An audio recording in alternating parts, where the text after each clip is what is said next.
የሟች ልጆች በሉ ትሆኑ ዘንድ አልተዋችሁም። እግዚአብሔር በዚህ ኃይለ ቃል እንዲያስተምረን ፈቃዱ ይሁን። ቃሉን የምናገኘው በዚህ በዮሐንስ ወንጌል ምዕራፍ 14 ቁጥር 20 ነው። ይህንን ቃል መድኃኒታችን ኢየሱስ ክርስቶስ የተናገረው ቃል ነው። ኃይለ ቃሉ የሚያስረዳን ነገር አለ። ብዙውን ጊዜ እናነበዋለን፣ እናዳምጠዋለን፣ እንሰማዋለን። ምስጢራዊ ሂደቱ ግን ምንድን ነው የሚለውን እንመለከታለን። ይህ ዘመኑ ዘመነ ጰራቅሊጦስ ነው።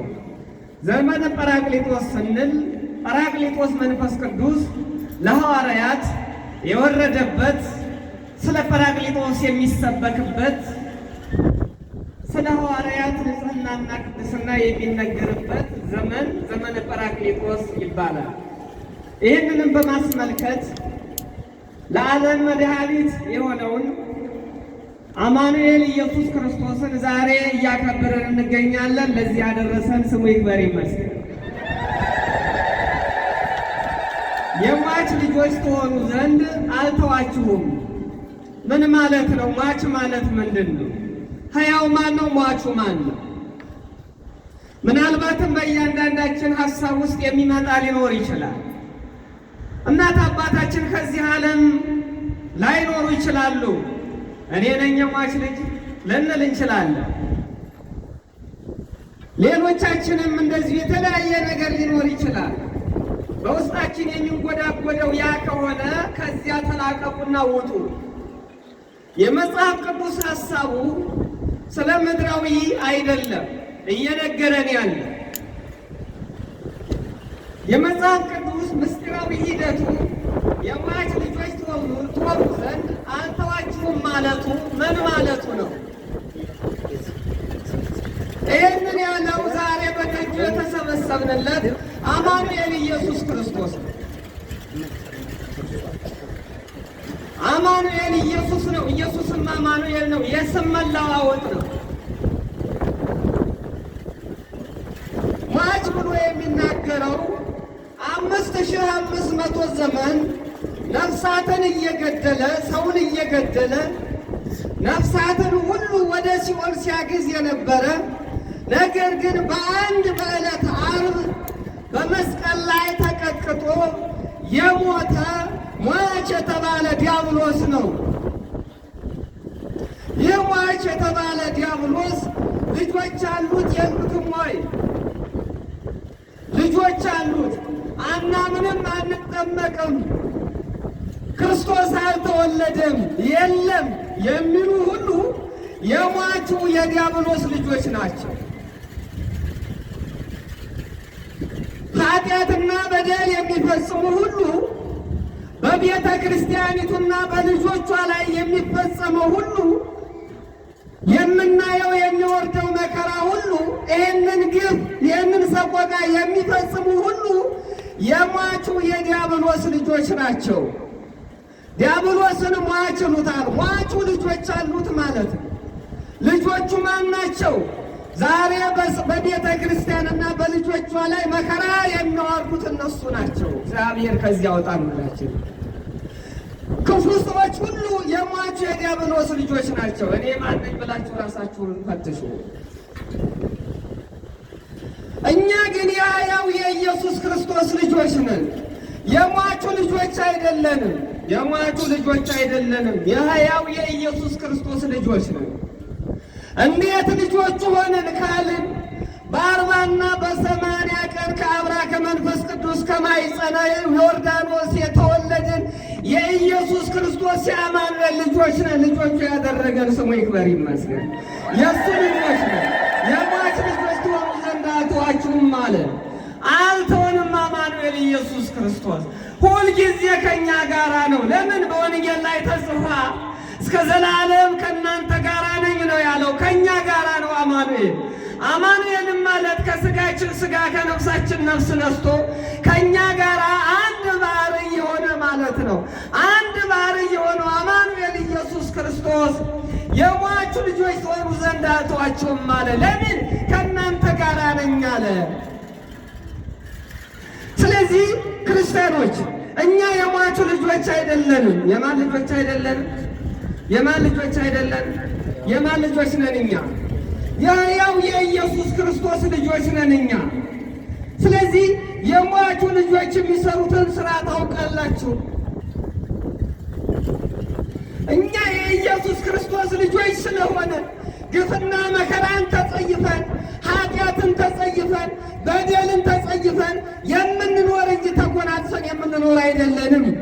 ስለዚህ ኢየሱስ ክርስቶስ አማኑኤል ስለ እኛ መከራ ተቀብሏል። መከራችንን እሱ ነው የተቀበለው። ለምን? በኢሳይያስ የተጻፈው የመጽሐፍ ቅዱስ ክፍል እንደዚህ ሲል ያስረዳናል። ወበቁስለ ዚአሁ የሆነ ነህነ፣ በሱ ቁስል እኛ ተፈወስን። በሱ ቁስል በሉ እስኪ እኛ ተፈወስን። ኢሳይያስ 53:5 ላይ ይህ ማለት ምንድን ነው? የእሱ ቁስል ምንድን ነው? መገረፍ፣ መሰቀል፣ መቸንከር፣ በዘንግ መመታት፣ አክሊለ ሦክ መቀበል፣ ማድረግ፣ በጥፊ መመታት፣ መሳጫ መዘበቻ መሆን። የእኛስ ቁስል ምንድን ነው? የእኛ ቁስል ምንድን ነው? ኃጢአት፣ በደል። የእኛ ኃጢአት ይሄ ነው። እሱ ግን የቁስላችንን የነፍሳችንን ቁስል አራቀልን። የነፍሳችንን ቁስል አርቆ መከራችንን እሱ ተቀብሎ ልጆቹ አደረገን። ያ ልጆቹ ያደረገን ደግሞ አማኑኤል ኢየሱስ ክርስቶስ አንተዋችሁም አለ። ለምን?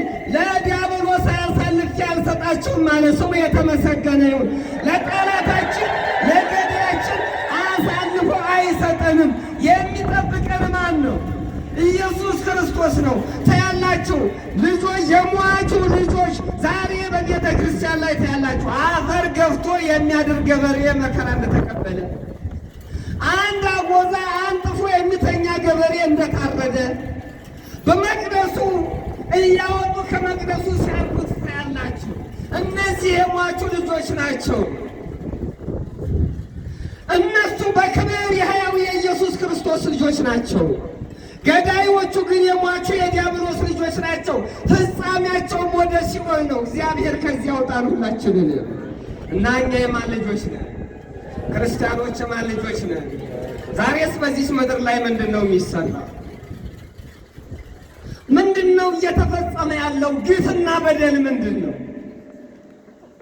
በጣም የሚገርማችሁ ነገር ዓለም እያለቀ፣ ሰው እያለቀ፣ ደም እንደ ውሃ እየፈሰሰ፣ ሰው እየተሰደደ እየተራበ፣ እዚህ ደግሞ ትንሽ ሰላም ያገኘው ሕዝብ በደል ሲፈጽም፣ ኃጢአት ሲሰራ፣ ብዙ ግፍ ሲፈጽም፣ ሲቀማ፣ ሲዘርፍ፣ ሲገድል፣ ሲያስገድል፣ ሲያስር፣ ሲያሳስር፣ ሲያሰቃይ፣ ጉቦ ሲያቀብል፣ ሲቀበል ይታያል።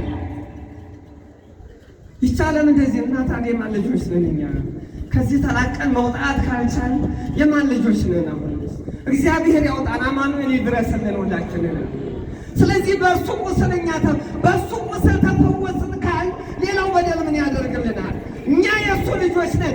የእሱ ልጆች ከሆንን ደግሞ ንጽሕና ቅድስናን ተጎናጽፈን አማኑኤል አምላኬ አንተ መድኃኒቴ ነህ፣ አንተ መመኪያዬ ነህ፣ ከአንተ ወዴት እሄዳለሁ? አንተ አትተወኝም፣ እኔም ከአንተ አርቅም ብለን መኖር መቻል ነው ያለብን። እግዚአብሔር ይመልሰን ሁላችንን። የእኛን ሞት ለእርሱ አደረገ፣ የእሱን ሕይወት ለእኛ ሰጠ፣ ልጆቹ አደረገ። ዘበንቲአሃ ለቤተ ክርስቲያን ተጸፋይከ በውስጣሁ ከመ ትቀድሳ በደምከ ክቡር። አንተ ስለ ቤተ ክርስቲያን መከራ ተቀበልክ። መከራችንን የተቀበለው አማኑኤል ነው። ስለ ቤተ ክርስቲያን መከራ ተቀበል። ቤተ ክርስቲያን የተባልን እኛ ነን። ለምን? የእሱ ማደሪያዎቹ ነንና፣ ቤተ መቅደሶቹ ነንና። እኛ የክርስቶስ የአማኑኤል ማደሪያ ነን። ስለ እኛ መከራ ተቀበል፣ ተቀረብክ። በአደባባይ በጲላጦስ ፊት መከራ ተቀበል። ከሊጦስጥራ ወደ ቀራንዮ፣ ከቀራንዮ ወደ ሊሶስጥራ አንተ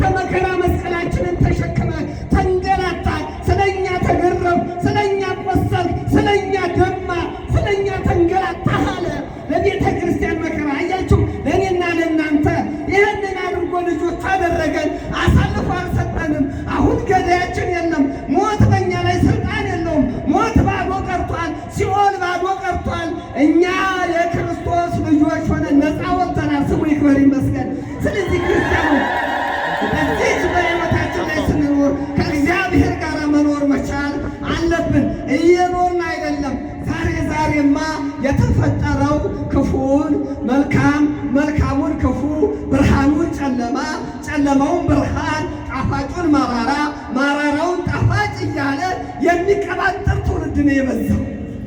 እውነትን እየቀበሩ ሐሰትን አንጠልጥሎ መሮጥ፣ እውነትን እያስወገዱ ኃጢአትንና በደልን ተሸክሞ ግፍና በደል በተሞላ አንደበት፣ እውነትን ያላዘ አንደበት በዛ ወጥቶ መለፍለፍ፣ ማዋረድ፣ መሳቅ፣ ማቃለል፣ ስለ ሞተው ሰው ትንሽ የማይከነክነን ኃጢአትና በደል የነገሰብን፣ ሐሰት የነገሰብን፣ ዘረኝነት የነገሰብን፣ አድመኝነት የነገሰብን ስለኛ የተሰቀለውን የተገረፈውን ክርስቶስ አማኑኤል ኢየሱስ ክርስቶስን ትተን ባዷችንን የቆምን መከራ የበዛብን በሽታ እያሳደደ እየቀጠፈ የሚያጠወልገን በየቦታው የሚጥለን በየቦታው የሚያንከራትተን አንድ ጊዜ ሰላም አግኝተን የማናድር ተቅበዝባዦች ሆነናል። መድኃኔዓለም ይድረስልን ክርስቲያኖች። ስለዚህ መመለስ ያስፈልጋል። እዚህ ቁጭ ብለናል እንሳቅ። መሳቅ አያዋጣም ክርስቲያኖች። ዘፈንን፣ አጨበጨብን፣ በላን፣ ጠጣን፣ ብዙ ነገር አደረግን፣ ውጤት አላመጣንም። ብዙ ስራ ሰራን፣ ውጤት አላመጣንም። ገንዘቡ ያግበሰበስ ነው። ቀማኛ በዛ፣ ሌባ በዛ፣ ወሳጅ በዛ፣ አሳዳጅ በዛ። የሰበሰቡት አልተጠቀሙበትም። በላተኛ እግዚአብሔር አዘዘባቸው። ስለዚህ በቃን። አማኑኤል አማኑኤል አንተ አምላኬ ነህ፣ ስለ እኔ መከራ የተቀበልክ አንተ ነህ፣ ይቅር በለኝ ብለን ወደ እርሱ መቅረብ ካልቻል አሁንም መከራው ይበዛል። አሁንም የሟቹ የዲያብሎስ ልጆች ነን ማለት ነው። አማኑኤል ይመልሰን ሁላችንንም። ስለዚህ ክርስቲያኖች ልንመለስ ይገባናል። መመለስ አልቻልንም። ስለዚህ እኔ ዝም ብሎ ነጠላ እየለበሱ እንዲሁም እንደኔ ቀሚስ እየለበሱ እንዲሁ መታየቱ ጠቀሜታ የለው፣ እንዲሁ መኖሩ ጠቀሜታ የለው። ለይስሙላና ለእይታ ለተሮና ለውዳሴ ከንቱ መንከራተቱና በአደባባዩ መቆሙ በቤተ መቅደሱ መመላለሱ ለእኛ ጠቀሜታ የለውም። አማኑኤል አንተ መድኃኒቴ ነህ፣ የሐዋርያት አምላክ ለሐዋርያት ምስጢርን የገለጥክ አንተ ነህ። አሁንም ወደ እኔ ልብ ግባልኝ አማኑኤል፣ ስለኔ መከራ የተቀበልከው አንተ ነህ። አንተ ደግሞ የሟቹ የዲያብሎስ ልጅ እሆን ዘንድ አትቆኝም ብለን ወደ እርሱ መመለስ ነው የሚሻለን። እግዚአብሔር ይመልሰን ሁላችንንም ክርስቲያኖች። ስለዚህ በዚህ ምድር ላይ መከራ እየበዛ ነው ያለው። የሟች ልጆች ተሆኑ ዘንድ አልተዋችሁም ያለው አማኑኤል ኢየሱስ ክርስቶስ። አንተ አሁን እኮ ይላል ወንድሜ፣ አሁን እኮ ተስፋ ቆርጠህ ተሟጦ ተስፋ የለም፣ እግዚአብሔር ረስቶኛል፣ ለእኔ የሚሆን ምንም ነገር የለም። ወደ ላይ ቀና ብትል መልስ አጣን፣ ወደ ታች ብትወድ መልስ አጣን፣ ግራም ቀኝ በባዶ ተቀምጠን መልስ አጣን። እንዲሁ የምንከራተት እግዚአብሔር የተወን የሚመስለን አለን። አማኑኤል ኢየሱስ ክርስቶስ ግን አልተውህም ይላል። ምን ይላል አማኑኤል? ምን ይላል አማኑኤል? አልተውህም ይላል። የሟች ልጆች የሟች ልጅ ትሆኑ ዘንድ አልተውህም፣ የሟች ልጆች ትሆኑ ዘንድ አልተውህም። እናት እንደሌለው አባት እንደሌለው ወላጅ እንደሌለው እንደዚህ አልተዋችሁም። እናንተ የኔ ልጆች ናችሁ አልተዋችሁም ይላል። ያልተሆነ አማኑኤል ስሙ ይክበር ይመስገን። ክርስቲያኖች የሟች ልጆች ከመሆን እግዚአብሔር ይሰውረን፣ አማኑኤል ይሰውረን። የማን ልጆች ከመሆን? የማን ልጆች ከመሆን? የሟች ልጆች። ሟች የተባለው ማን ነው? ዲያብሎስ። የሟቹን የዲያብሎስን ስራ ከመስራት ይሰውረን። የእሱን ስራ ስንሰራ ወደ ጠንቋዩ ስንሮጥ፣ ወደ ሌላው ስንሮጥ፣ በምቀኝነት ስንታሰር፣ በተንኮል ስንታሰር የማን ልጆች ነን? የሟቹ የዲያብሎስ ልጆች ነን። የእሱን ስራ ዛሬም የሚሰሩ አሉ። መርሃ ግብሩን የሚፈጽሙ ሰዎች አሉ። የእሱ ልጆች ከመሆን አማኑኤል ይጠብቃል። ሁላችሁም ራሳችሁን ፈትሹ። የማነኝ እኔ ብላችሁ የማነኝ ብለን ራሳችንን ልናይ ይገባናል። አማኑኤል ሁላችንን ይመልሰን። ልጆቹ ያደረገን ይክበር ይመስገን። አሁንም ይጠብቀን አማኑኤል ለዘላለሙ ስሙ ይክበር ይመስገን። የሟች ልጆች ዘንድ አልተዋችሁም። የመከረን ያስተማረን አማኑኤል ኢየሱስ ክርስቶስ ስሙ ይክበር ይመስገን።